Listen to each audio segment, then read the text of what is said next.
আসসালামু আলাইকুম। হ্যাঁ, এটা আমাদের রাজাপুর বাজার।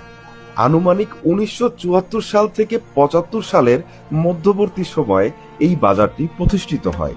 এই বাজার জুড়ে প্রতিদিন অনেক মানুষের আনাগোনা থাকে। দূর দূরান্ত থেকে দোকানদারেরা পণ্য সংগ্রহ করে আনে এই বাজারে বিক্রয় করার জন্য।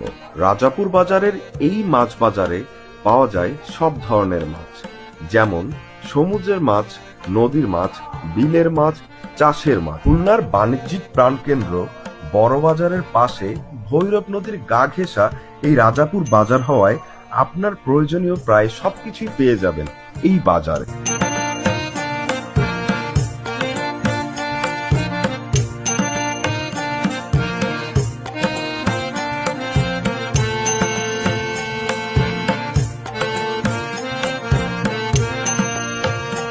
এই রাজাপুর বাজার প্রায় ৫০ বছরের ঐতিহ্য।